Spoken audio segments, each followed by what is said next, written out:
يا مركز النور فيك الإخاء وفيك المحبة فيك النقاء يا مركز النور فيك الإخاء وفيك المحبة فيك النقاء وفيك تجمع شمل الشباب فصرت بحق لهم ملتقى وفيك الحمد لله وكفى وسلام على عباده الذين اصطفى خصوصا على أفضلهم وخاتم النبيين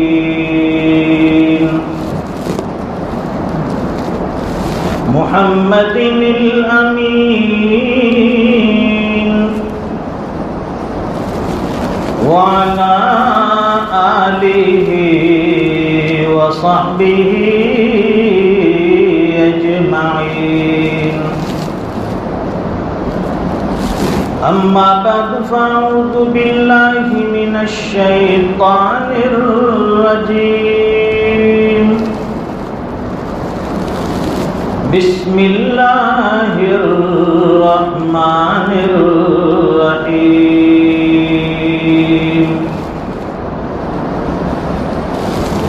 لقد كان لكم في رسول الله أسوة حسنة لمن كان يرجو الله واليوم الآخر وذكر الله كثيرا صدق الله العظيم وصدق رسوله النبي الأمي الحبيب الكريم ونحن على ذلك لمن الشاهدين والشاكرين والحمد لله رب العالمين اللهم صل على سيدنا ومولانا محمد وعلى آل سيدنا محمد وبارك وسلم فضا عالم کی یہ کہتی ہے تباہی آنے والی ہے فضا عالم کی یہ کہتی ہے تباہی آنے والی ہے دنیا اپنے ہاتھوں سے قیامت لانے والی ہے فریب و مکر کے چکر میں دھوکہ کھانے والی ہے عمل جیسا کیا سزا ویسے ہی پانے والی ہے بزرگان محترم نوجوانان اسلام اور دینی بھائیوں موجودہ دور اور اس وقت کے پرفتن حالات جس سے صرف ہمارا ملک ہی نہیں بلکہ پورے عالم میں اور دنیا بھر میں طرح طرح کے فتنے روزانہ رونما ہوتے ہیں مسائل سے امت مسلمہ آج گزر رہی ہے اس وقت کے حالات میں سب سے بڑی چیز اگر ہمارے لیے کوئی ضروری ہے تو وہ ہے سیرت سرکار ہم جس نبی کے ماننے والے جس نبی کے متبع ہیں اس نبی کی سیرت اس نبی کا اسوہ اس نبی کی تعلیمات ہماری زندگیوں میں آنی چاہیے اور ہونی چاہیے دنیا کے سامنے سیرت سرکار کا مظاہرہ پیش کرنا ہے ہم بہت کچھ کرتے ہیں اور دین کے نام پر جذبہ اتنا ہے کہ جو چیز دین میں نہیں ہے وہ بھی کر گزرتے ہیں دین کے نام پر. اسی سے دین اسلام دنیا میں بدنام ہو رہا ہے. سرکار کی سیرت اور سرکار کی سنت اور آپ کی تعلیمات جو کتاب و سنت میں ہمیں ملتی ہے وہ ہمیں اپنے علماء کرام سے پوچھنی ہے اور اس پر عمل کرنا ہے. آج آپ دیکھتے ہیں کہ سیرت کے نام پر نہ جانے کیسی کیسی خرافات اور بدعتیں ہمارے معاشرے میں گھر کر گئی ہے. نتیجہ یہ ہے کہ دین کے نام پر ہم غلط رسومات میں مبتلا ہو کر مسلمان تو مسلمان غیر مسلموں کو بھی اذیت پہنچاتے ہیں. اور یہ اسلام کی غلط ترجمانی ہوتی ہے. وہ یہ سمجھ بیٹھتے ہیں کہ کیا مذہب اسلام ایسا ہے کہ جس کی وجہ سے لوگوں کو ایذائیں پہنچائی جائے، انہیں تکلیف دی جائے، ان کے درمیان مشکلات اور رکاوٹیں ڈالی جائے. یہ ہمارے کچھ اعمال کی وجہ سے اور غلط رسومات کی وجہ سے اسلام کی غلط ترجمانی ہوئی. صحابہ کرام رضی اللہ عنہم اجمعین کی زندگی کو اٹھا کر دیکھیے. فرماتے ہیں کہ صحابہ کرام رضی اللہ تعالیٰ عنہ کی زندگی اٹھا کر دیکھیے کہ سرکار کا کس طرح ان کے سامنے اسوا تھا. حضور پاک صلی اللہ علیہ وسلم کی اتباع کیسی تھی، سرکار کی سیرت پر کیسے وہ عمل کرتے تھے. صحابہ کرام کی زندگی کو اٹھا کر دیکھیے، وہاں نہ جلسے ہیں، نہ جلوس ہے، نہ جھنڈے ہیں، نہ چراغاہ ہے، نہ شامیانے ہیں، کوئی چیز نہیں. وہاں صرف ایک ہی چیز ملے گی کہ حضور پاک صلی اللہ علیہ وسلم کی سیرت زندگی میں رچ بس گئی ہے. ان کی زندگی کا ہر دن سرکار دو عالم صلی اللہ علیہ وسلم کی سیرت کا دن ہے.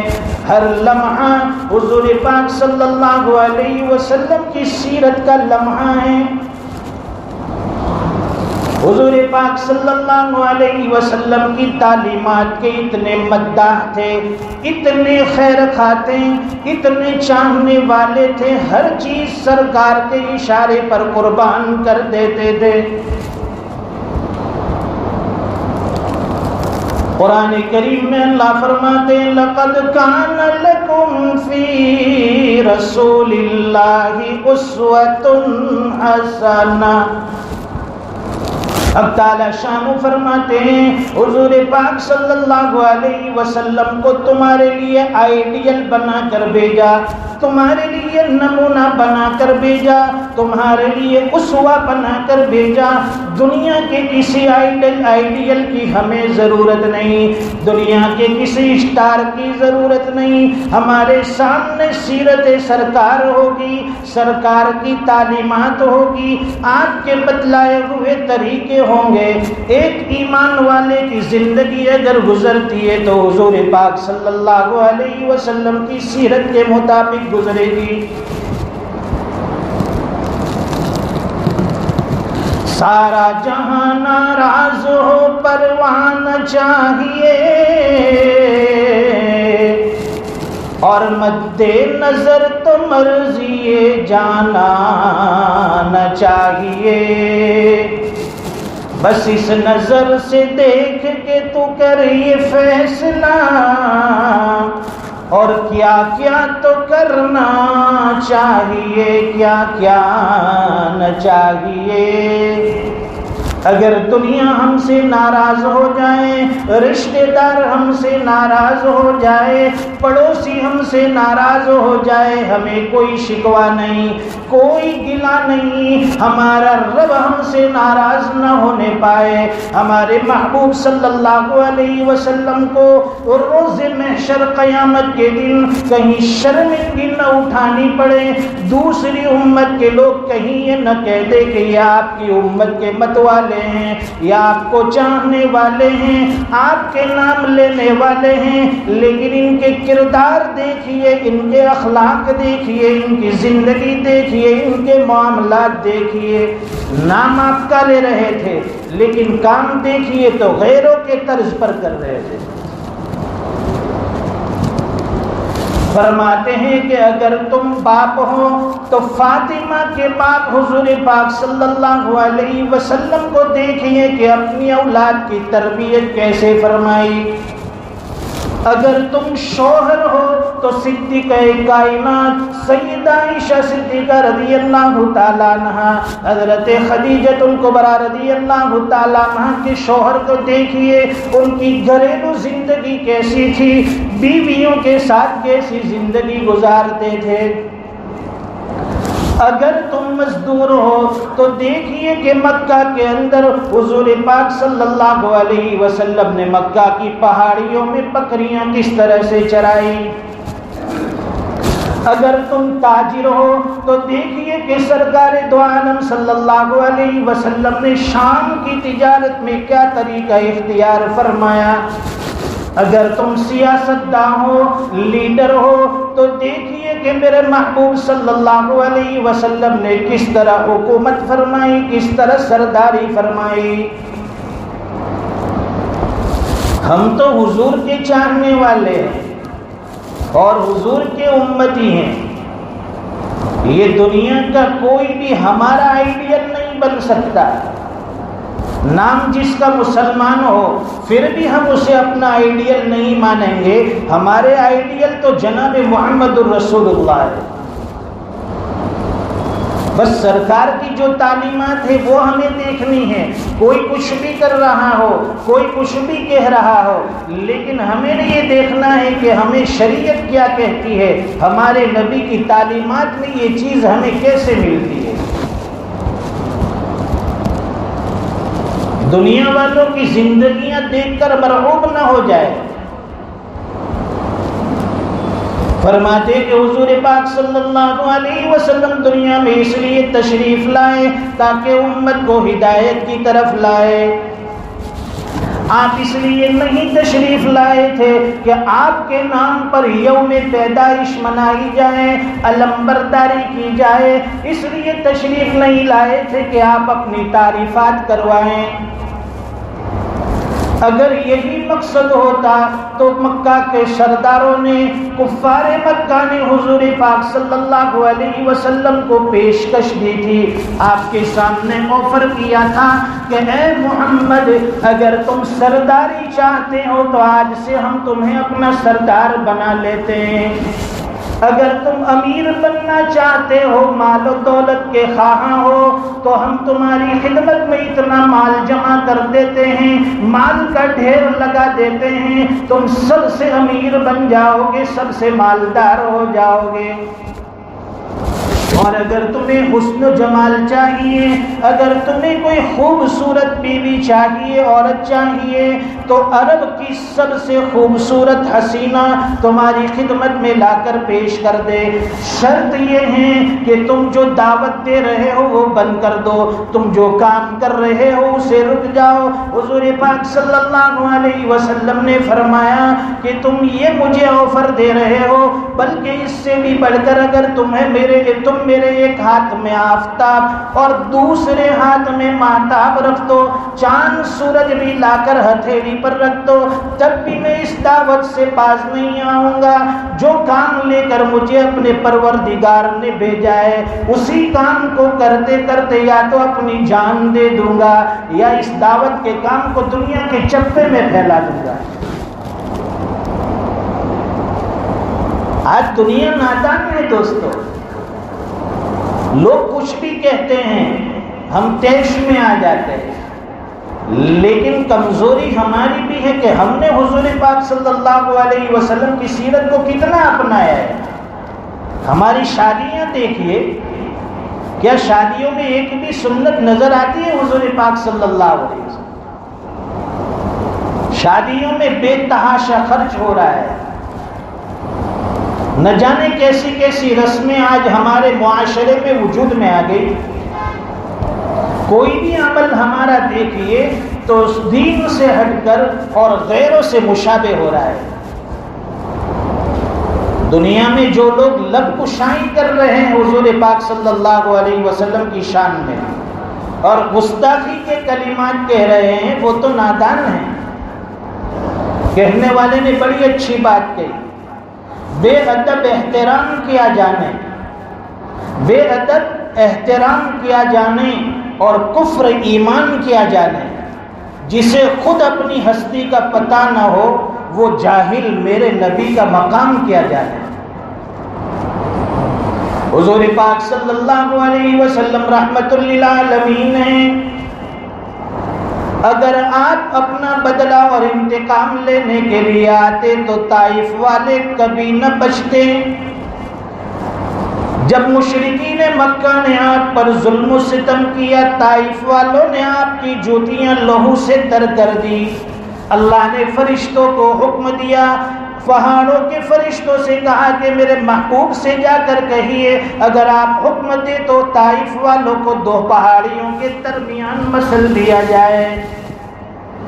حضور پاک صلی اللہ علیہ وسلم نے فرمایا اللہم اہدینی قومی فإنہم لا یعلمون، اے الہ العالمین میری قوم کو ہدایت عطا فرما، اس لیے کہ وہ نہیں جانتے میں کون ہوں۔